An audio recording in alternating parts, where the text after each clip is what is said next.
हमेशा जो है जयप्रकाश चतुर्वेदी जी हैं उनसे बातचीत करते हैं। जिस तरीके से संसद में राहुल गांधी नीट पर बोलना चाह रहे थे, उनका स्पीकर बंद कर दिया। इसी तरह की हरकत जो है खड़गे साहब के साथ हुई, जो राज्यसभा में लीडर ऑफ पोजीशन है, और राहुल गांधी जो लोकसभा में लीडर ऑफ पोजीशन है। तो कैसे देख रहे हैं दोनों घटनाओं को लेकर? कांग्रेस बड़ा गुस्सा है सारी चीजों को लेकर। ये बड़ी शर्मसार करने वाली घटना है। लेकिन स्पीकर कह रहे हैं हमारे हाथ में नहीं है सब बंद करना, हमारे पास वो व्यवस्था ही नहीं है कि बंद कर सके। स्पीकर इतना जो है गंदे आदमी है, थोड़ा तमीज से बात करिए ना भाई। इतने गंदे आदमी हैं। हाँ। इनकी एक मॉडलिंग करने वाली बेटी आईएएस कैसे हो गई? ये स्पीकर साहब के ऊपर आरोप लगा था कोटा में। लोगों ने आरोप लगाया था कि ये दाऊद के साथ बिजनेसमैन के मित्र हैं, उनके गाड़ियों में घूमते हैं। दूसरी बात, भाजपा की सरकार में कुछ भी संभव। आपको क्या लग रहा है जानबूझ के माइक बंद किया जा रहा है, आवाज दबाई जा रही है विपक्ष की? जानबूझ करके विपक्ष को परेशान किया जा रहा है, लेकिन इनको समझ में आना चाहिए वो पहले वाला विपक्ष नहीं रह गया।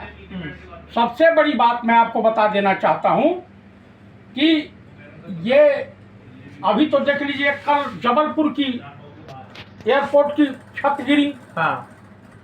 यहाँ की गिरी, दिल्ली की मर गए। यहाँ भी राम मंदिर में लीकेज आ गया, छत टपक रहा था तो। हाँ, वहाँ भी छत टपक रहा है। हाँ। इन्होंने जहाँ जहाँ उद्घाटन किया है सबका बेड़ा गर्क हो रहा है। समझ रहे हैं? तो आपको खुशी हो रही है? और अरे कुछ तो अरे शर्म रखिए। सेंट्रल बिस्ट्रा प्रोजेक्ट जो है इन्होंने उद्घाटन किया है पार्लियामेंट का, वो भी भविष्य में गिर जाएगा।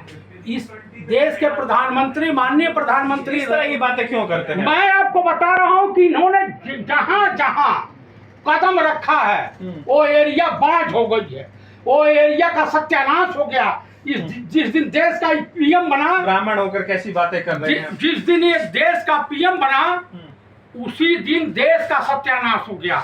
उसी दिन ट्रेन दुर्घटना घटी और आसाम एक का एक्सीडेंट हुआ। इस बार भी ट्रेन की दुर्घटना घटी। इस बार भी कश्मीर में आतंकवादी हमले हुए हैं। इसने जितने पुल का उद्घाटन किया सब दय दनादन गिर रहे हैं। तो बुरी बात है ना, आप खुश हो रहे हैं? अरे भाई, इसकी गवर्नमेंट में इतना भ्रष्टाचार हुआ है, कल ये सत्ता से चला जाए परसों ही जेल में होंगे। 90% बीजेपी के, इन्हीं के सहयोगी, नीट पेपर के जो है आउट करने वाले सरगना बेदी राम जकनिया से विधायक हैं भाजपा के। हाँ। उनके फोटो योगी आदित्यनाथ के साथ देखे जा सकते हैं। उनका किसने कराया नीट पेपर लीक? इसमें मार्केट में चर्चा है, अमित शाह का भी हाथ है इसमें, योगी आदित्यनाथ का भी बैठ के कुछ भी कर लीजिए। अरे मैं क्या कर रहा हूँ, आप बताइए, इनके तमाम फोटो आ रहे हैं। बिहार में पर्चा होता है, बिहार में फोटो खिंचा के चला जाए सब थोड़ी ना आप अपराधी। अच्छा, योगी आदित्यनाथ के साथ फोटो मेरा क्यों नहीं आता? आप उतने बड़े नेता नहीं है। उन्हीं के पार्टी का विधायक है ना। हाँ। उन्हीं के का सहयोगी विधायक है ना। जखनिया गाजीपुर से सुभाषपा का ओम प्रकाश राजभर का आपने वीडियो देखा है? कहा किसी को नौकरी चाहिए, जब एडमिट कार्ड हो जाएंगे तो आकर के कॉल कर लेना। ये साधारण आदमी नहीं है, 2-2.5 लाख लोगों को नौकरी दिला चुके हैं माल मुद्रा लेके। पैसा चल रहा है। हाँ, अब पता चला कि लेकिन जो कांग्रेस को जो नीट को लेकर जो सवाल उठा रही है, संसद में जो सवाल उठाना चाह रही है कांग्रेस पार्टी, उसको लेकर किरण रिजिजू ने भी ये कहा कि ये जो है संसदीय गरिमा के हिसाब से ठीक नहीं है। किरण रिजिजू तो चाइना का एजेंट है। क्या कुछ भी आप जो है? अरे भाई, इन्हीं के पार्टी का पिछले बार मंत्री था, इस बार हार गया है। आईएएस अफसर था, वो जो है गृह सचिव थे। उन्होंने क्या कहा था? आरएसएस के तमाम आतंकवादियों से इनके बड़े नजदीकी संबंध हैं। दूसरी बात, किरण रिजिजू चाइना का एजेंट है। तो मेरे कहने का अभिप्राय यह है कि सुपो हंसे चलनियो हंसे, जेमा 72 छेद। नीट पे क्यों भग रहे हैं? देश के प्रधानमंत्री, इसमें 30,000 करोड़ का घोटाला हुआ। 30,000 करोड़ का नीट में 30,000 करोड़ का घोटाला हुआ। कहां से आया आंकड़ा आपके पास? अरे ये बताइए, गोधरा के एक स्कूल में सब लड़के टॉप किए हैं। यही भाजपा के एक नेता के स्कूल के कई लड़के टॉप किए हैं हरियाणा में। ये बताइए सबके तार भाजपा से ही क्यों जुड़े हुए हैं, तमाम मीडिया दिखा रही है। आप मुझे बता दीजिए। आप ये बताइए, ये जो संसद में जो माइक बंद करने की घटना हुई, उससे पहले कल जो दीपेंद्र हुड्डा के साथ हुआ, जिस तरीके से उनको धमकाया गया स्पीकर के द्वारा, बैठ जाइए आपको एक बात बताऊं, सुना आपने वो वीडियो देखा? मैं देखा। आपको बताऊं, हाँ। जाट जब अपने आपे पा जाता है ना तो कुछ भी अंजाम दे देता है। जाट बड़ी भोली कौम होती है।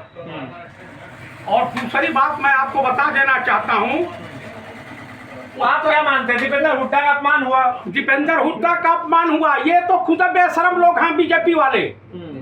5 बार के सांसद है दीपेंद्र हुड्डा, इस तरह से बर्ताव करना आपको ठीक लगा जब आपने पहली मर्तबा वो वीडियो देखा? भाई साहब, मुझे लगा कि ये किसी कोठे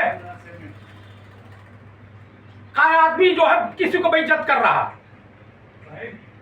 आप बताइए, अध्यक्ष बनने के काबिल है भ्रष्ट आदमी?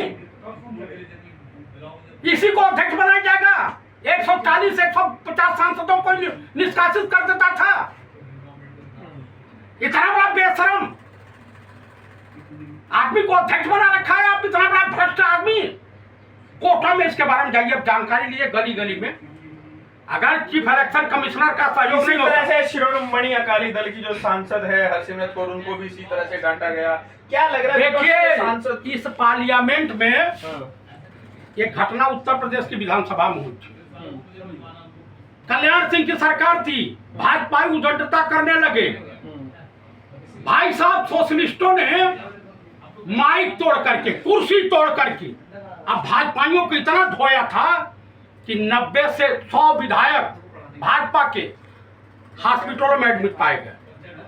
उसी तरह की घटना अगर हिंदुस्तान की पार्लियामेंट में हो जाती है तो कल से आप माइक बंद करना, तहजीब के दायरे में आ जाएंगे।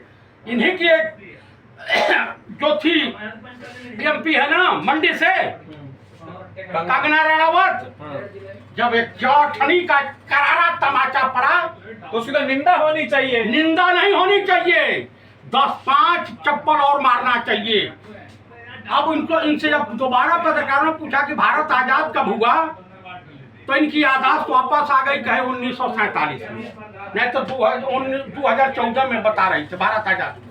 ठीक है, ये आपको क्या लग रहा है, ये जो इंसिडेंट हो रहा है, पहले दीपेंद्र हुड्डा, फिर राहुल गांधी का माइक बंद, खड़गे साहब का माइक, खड़गे साहब तो आज चले गए हैं बेल में, बेल में चले गए हैं। वहां पे भी और धनखड़ साहब जो है उपराष्ट्रपति, निंदा कर रहे हैं। ऐसे ऐसे करने वाले कहते हैं मेरे लोग जो है मिमक्री करते हैं। अरे तुम मिमक्री लायक हो। तमाम जाटों ने कहा, किसानों का अपमान बता रहे थे, तमाम जाटों ने कहा झुका हुआ जाट और टूटी हुई खाट किसी काम की नहीं होती। तो हुड्डा को तो हड़का दिया सही से। हड़का नहीं दिया दीपेंद्र हुड्डा को, तो दीपेंद्र हुड्डा साहब सज्जन और शरीफ आदमी। वो जो सीआरपीएफ की महिला जो जाटनी थी ना, उसी तरह से किसी से पाला पड़ जाएगा तो अध्यक्ष को समझ में आ जाएगा कि किस खेत की मूली है। अब बीजेपी की पूरी गुंडाई समाप्त हो जाएगी। जो विपक्ष है, सांसद अपनी सदस्यता बचाने के लिए सारी चीजें सहन कर लेता है। सदस्यता ही क्या ले लेंगे, इनके बाप भी नहीं ले सकते हैं। खौफ दबाव करके स्वागत हो जाए तो अभी फूल मालाओं से अभी सुधर जाएंगे ये लोग सरकार में है तो। अरे भाई, हिंदुस्तान की राजनीति के 2 खलनायक हैं इस वक्त। लोकतंत्र के 2 खलनायक हैं। आपको लग रहा है विपक्ष को कुचला जा रहा है? कुचला जा रहा है। ब्रिटानिया गवर्नमेंट से ज्यादा खराब है, कुचला जा रहा है। देखिए कि इस वक्त जरूरत है विपक्षी सांसदों। सुधांशु त्रिवेदी ने भी आप लोगों को जो है लोकतंत्र का अच्छा पाठ पढ़ाया। सुधांशु दल्ला आदमी, दलाल आदमी, वो क्या पाठ पढ़ाएगा? उसको मैंने लखनऊ में देखा है। इससे क्या मतलब? वो क्या पाठ पढ़ाएगा? झूठ पर झूठ बोलता है। इमरजेंसी का बड़ी तारीफ कर रहे थे लोग कि इमरजेंसी बड़ा ये है, काला अध्याय। देवरस थे, आरएसएस चीफ माफी मांगे थे, मगर इनकी सरकार है कहते पूरा चिट्ठी इमरजेंसी वाली जारी करें। तो अब क्या क्या प्लान है विपक्ष इस तरह से संसद में जो है लग रहा है अपनी आवाज को उठा पाएगा? संसद में क्योंकि देखा आवाज जा रहा है स्पीकर बड़े सख्त लहजे में जो है संसद में उठाया जाएगा, और जब जोरदार ढंग से उठाया जाएगा, देश के युवा, देश के भविष्य के साथ खिलवाड़ नहीं करने दिया जाएगा। चलिए शुक्रिया।